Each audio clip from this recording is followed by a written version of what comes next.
Hi പറഞ്ഞോ. പിന്നെ ഞങ്ങളിപ്പോൾ എല്ലാവരും ഒരുമിച്ച് വീഡിയോയിൽ വരാനുള്ള കാരണം എന്താണെന്ന് അറിയാം?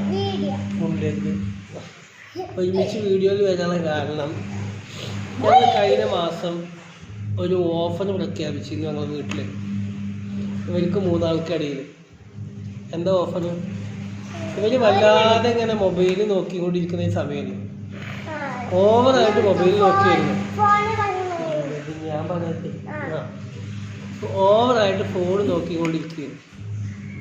നോക്കിക്കൊണ്ടിരിക്കുന്ന സമയങ്ങളിൽ ഇവർക്ക് പഠിക്കാൻ പറ്റുന്നില്ല, ഇവർക്ക് എന്തില്ല കൂടുതൽ ദേഷ്യം വരിക, ഇങ്ങനെയൊക്കെ കുറേ പ്രശ്നങ്ങൾ ഇവർക്കുണ്ടായിരുന്നു. അങ്ങനെ ഞങ്ങൾ തീരുമാനത്തിലെത്തി, ഞങ്ങൾ ഒരു ദിവസം 1 മണിക്കൂറേ ഫോൺ ഉപയോഗിക്കുള്ളൂ. പക്ഷേ ഞങ്ങൾ 1 മണിക്കൂർ ഫോൺ ഉപയോഗിച്ചാൽ ആ ഒരു മാസത്തിൽ ജനുവരി 1 മുതൽ ജനുവരി 31 വരെ ഞങ്ങൾ ആ തീരുമാനം എടുത്തു. ഇന്ന് ഫെബ്രുവരി 1 ഞങ്ങൾ 1 മാസം ആ തീരുമാനം എടുത്തു കഴിഞ്ഞാൽ ഒരു അവാർഡ് പ്രഖ്യാപിച്ചു. ഏറ്റവും കുറവ് ഫോൺ നോക്കുന്ന ആൾക്കൊരു അവാർഡ് തരും. പക്ഷേ ഇതിൻ്റെ ഇൻവിജിലേറ്റർ ആയിരുന്നു ഇവരുടെ ഉമ്മമാർ, ഇവരുടെ വല്യമ്മ വല്യപ്പ, ഇവരൊക്കെയായിരുന്നു ഇതിൻ്റെ ഇൻവിജിലേറ്റർമാർ. അവരാണ് നോക്കിയിരുന്നത് ഏറ്റവും കുറവ് മൊബൈൽ നോക്കുന്നത്. പക്ഷേ ഇവർ അതിന് ശേഷം ഈ അവാർഡ് കിട്ടുമെന്നുള്ളത് കൊണ്ട് പിന്നെ ഇവരെന്ത് ചെയ്തിട്ടില്ല, ഫോൺ ഉപയോഗിച്ചിട്ടുണ്ടോ, ഫോൺ ഓവറായിട്ട് ഉപയോഗിച്ചിട്ടില്ല, 1 മണിക്കൂർ മാത്രം. പക്ഷേ അവിടെ ഒരു മിസ്റ്റേക്ക് വന്നു ഞങ്ങൾക്ക്. എന്താ അത്?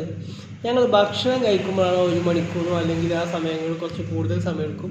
ഭക്ഷണം കഴിച്ച് കഴിഞ്ഞാൽ പിന്നെ 1 മണിക്കൂറൊക്കെയുള്ള ബാക്കിയുള്ള സമയം ഉപയോഗിക്കും. ഇന്ന് ഞാനൊരു കൗൺസിലിംഗ് സൈക്കോളജിസ്റ്റാണ് പെരിന്തൽമണ്ണ മൗലാന ഹോസ്പിറ്റലിൽ. എനിക്ക് ഒരുപാട് ആളുകൾ, രക്ഷിതാക്കൾ, കുട്ടികൾ മൊബൈൽ ഉപയോഗിക്കുന്നതിനെ പറ്റി ഒരുപാട് രക്ഷിതാക്കൾ ചോദിക്കാറുണ്ട്. പല രക്ഷിതാക്കളും ചെയ്യാറുണ്ട്, നിങ്ങൾ ബെഡ്ഷീറ്റ് വിരിച്ചാൽ അല്ലെങ്കിൽ വീട്ടിലൊരു കാര്യം ചെയ്ത് കഴിഞ്ഞാൽ വീട്ടിലൊരു കാര്യം ചെയ്താൽ, ഒരു പണി എടുത്ത് കൊടുത്താൽ അവർക്ക് 1/2 മണിക്കൂർ സ്ക്രീന് കൊടുക്കാം, 1/2 മണിക്കൂർ ഇങ്ങനെ ചെയ്യാമെന്നൊക്കെ പറയും. അത് വളരെ തെറ്റായ കാര്യമാണ്. കാരണം കുട്ടികൾക്ക് ചെയ്യേണ്ടത് നമ്മൾ ചെയ്യാതിരിക്കുമ്പോൾ കൊടുക്കുന്ന ചില അവാർഡുകളുണ്ട്. ഇവർക്കാണെങ്കിൽ ചെയ്യാതിരിക്കുമ്പോൾ കൊടുക്കുന്ന അവാർഡാണ് കൊടുത്തത്. 1 മാസത്തിന് അവർക്ക്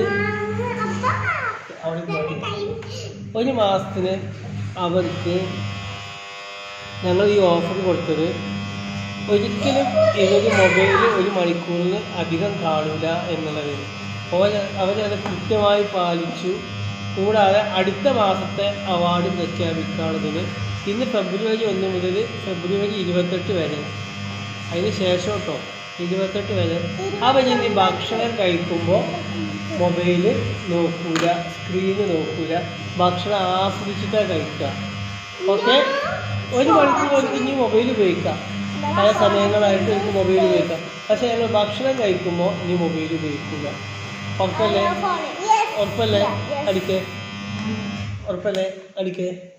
ഓക്കെ, നമുക്ക് 3 ആൾക്കും ഞങ്ങൾ ഉറപ്പൊന്നും അങ്ങനെ ഒരു മൊബൈൽ ഉപയോഗിക്കാതെ ഭക്ഷണം കഴിക്കുമ്പോൾ മൊബൈൽ ഉപയോഗിച്ചിട്ടില്ലെങ്കിൽ ഓർക്ക് അടുത്തുള്ള ഓഫർ ഞങ്ങൾ എറണാകുളത്തെ കൊച്ചിയിലെ വണ്ടർലയിൽ പോകും. ഓക്കെ, പോലെ എക്സാം കഴിഞ്ഞിട്ട് ഞങ്ങൾ വണ്ടർലേക്കാണ് ഓഫർ. പക്ഷേ ഇത് തുടർന്നുകൊണ്ടിരുന്നാൽ ഓർക്ക് ഓരോ മാസവും അവാർഡ് കൊടുക്കും.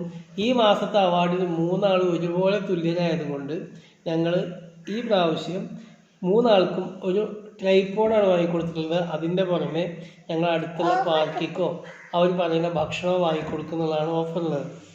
ഓക്കെ, അപ്പോൾ ഇന്ന് മുതൽ ഞങ്ങൾ പുതിയ തീരുമാനമായിട്ട് പോവുകയാണ്. കുട്ടികൾക്ക് ഞങ്ങൾ മൊബൈൽ കൊടുക്കുന്നതിന് സമയം. ഇന്നത്തെ കാലഘട്ടത്തിൽ ഈ കുട്ടികൾ പുതിയ ജനറേഷനിൽ വളരുന്ന കുട്ടികളാണ്. അവർക്ക് സ്ക്രീനില്ലാതെ നടക്കില്ല എന്നുള്ളത് നമുക്ക് നല്ലോണം അറിയാം. പക്ഷെ അവർക്ക് കൊടുക്കുന്ന സ്ക്രീനിൽ അവർ ഏത് ടെക്നോളജിയും മറികടക്കാനും കഴിവുള്ളവരാണ്.